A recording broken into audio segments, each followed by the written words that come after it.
Muy bien, chicos. Bueno, continuamos con otro ejemplo de diagrama de flujo porque, como veíamos en la diapositiva anterior, en el círculo dorado que nos presenta Simon Sinek, el segundo paso es el proceso. Hacer un proceso dentro de su organización es sumamente importante y es lo que le va a permitir a usted determinar sus estándares de calidad. ¿Por qué? Porque todo va a estar por escrito, todo va a estar esquematizado. Trate de poner todo, absolutamente todo, cuando usted está haciendo su proceso en el diagrama de flujo, desde que llega con el paciente, desde que saluda al paciente, que le va a explicar el procedimiento. O sea, no omita ni caiga ni en ninguna suposición de nada. Todo, aunque parezca así una obviedad, pero todo, absolutamente todo, trátelo de esquematizar y de plantear en el diagrama de flujo. ¿Por qué? Porque esto en un futuro le va a permitir que cuando llegue un empleado y ese empleado tenga que hacer ese producto o ese empleado o un enfermero tenga que ir a prestarle el servicio a un paciente, ese enfermero, perdón, o enfermera va a tener que guiarse por sus estándares de calidad y por los lineamientos que usted tiene previamente por escrito. Como podemos ver, aquí yo les pongo otro ejemplo de diagrama de flujo para entender un poquito más qué es lo que tenemos que hacer.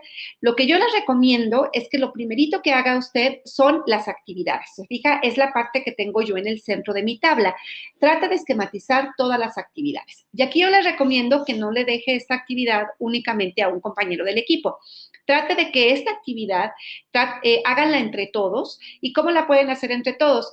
Divídanse, o sea, cada uno de ustedes, antes de que se junten, ya sea por videollamada o por el proceso que ustedes estén manejando, por correo electrónico, como ustedes estén trabajando, hagan el mismo proceso todos y van a ver cómo el algoritmo va a ser diferente. Cuando ustedes se junten a trabajar y presenten su algoritmo, aunque es el mismo proceso, cada uno lo va a ver de manera diferente.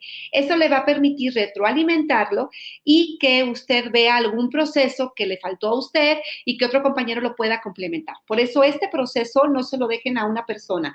Este proceso sí traten de hacerlo entre todos de manera colaborativa. Porque si yo les dejara de tarea que me hicieran un diagrama de flujo de algo tan simple para ustedes como es el poner una inyección o vacunar a un niño, yo les aseguro que el diagrama de flujo que me presentarían sería muy diferente el uno del de otro, porque aunque aparentemente se hacen lo mismo y podríamos decir que es un estándar, a lo mejor cada uno tiene diferentes maneras de hacer los procedimientos. Entonces, por eso es importante presentarlos por escrito. Como podemos ver aquí en este ejemplo, ahora me estoy yendo un poquito por el lado de las tecnologías para que también les quede un poquito claro a los chicos que se van a ir por la onda de la app. Aquí yo voy a partir del supuesto de que yo hago páginas web. Entonces, lo primero que yo voy a hacer con mi cliente es que yo tengo que ir con ese cliente a que me explique cuáles son sus necesidades y en base a eso yo voy a hacer un análisis, ¿sí? Ese es el primer paso y me voy a llevar más o menos unas 2 horas en estar con el cliente, que él me explique sus necesidades y yo posteriormente hacer un análisis. Voy a tener un vendedor, ese vendedor va a ser el vínculo con ese cliente, que es el que va a tener, digamos, el feedback, la retroalimentación de sus necesidades para poder estar en la etapa de diseño, que es la etapa, digamos, un poquito más tardada, pero es la base de todo.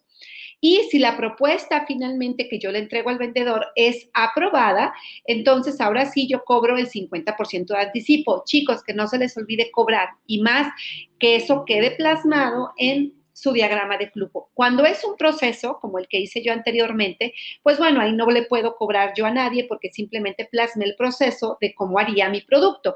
Pero si es un servicio, entonces, ojo, sí pongan en qué momento ustedes van a cobrar, si cobran antes, si cobran después, o sea, que todo eso quede plasmado. Se fija que yo ya lo plasmé, que le cobré la mitad. Después, en base al análisis, pues yo ya empiezo a diseñar y se fija, me puede llevar hasta 24 horas, o sea, no es algo que se hace de una manera simple, se lleva tiempo. Posteriormente, como yo le voy a presentar la página, mis avances al cliente, entonces no es como un retraso. Yo lo considero como una inspección porque la persona está realmente viendo está analizando, está probando, como quien dice, está testeando lo que yo le di para ver si realmente está funcionando. Entonces, se puede considerar como una inspección. Ustedes en su agencia de enfermería, cuando ustedes estén revisando al paciente, viendo la gravedad del pie diabético, viendo la gravedad de la herida, pues ahí se puede poner como una inspección. Entonces, por eso es importante identificar los procesos con cada uno de sus diagramas.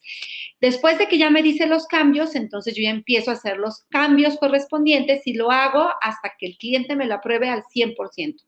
Como yo le presento un demo, entonces también el cliente está viendo el demo, pero en lo que el cliente está viendo el demo, aquí también se puede considerar que yo estoy en espera, esto sí ya se queda en stand-by porque yo no puedo avanzar hasta que el cliente no termine de ver el demo, porque el demo se supone que ya es en base a lo que el cliente inspeccionó y me hizo la retroalimentación. Entonces, digamos que esta es la versión final, por eso aquí sí le pongo yo como si fuera un retraso, ¿sí? Como estoy en stand-by esperando que me lo apruebe.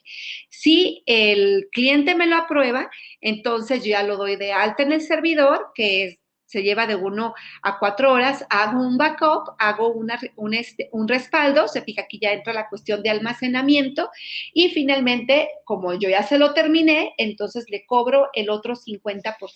Entonces aquí termina mi proceso, pero se fija el proceso de diseñar una página web. Entonces, por eso es bien importante que usted identifique primero, esté familiarizado con el proceso. Les repito, háganlo entre todos, porque aunque puede ser un proceso simple, hasta para hacer una simple salsa, cada persona lo hace de manera diferente.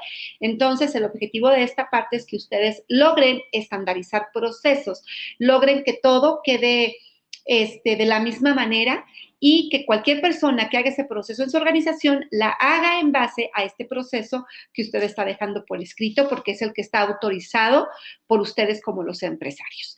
Entonces, recordemos que el teórico que vimos en esta ocasión, que es Simon Sinek, el del círculo dorado, es simplemente como una información adicional que yo les quise proporcionar para que fortalecieran más su proceso del plan de negocio, para que conozcan metodologías contemporáneas en relación a la administración, al liderazgo, al emprendimiento. Y recuerden que cuando vemos a un teórico, no tiene usted que hacer nada, por ejemplo, en su tarea, no tiene que plasmarme nada del teórico, simplemente es para que usted vea cómo todo lo que estamos haciendo está relacionado con una teoría, con una metodología.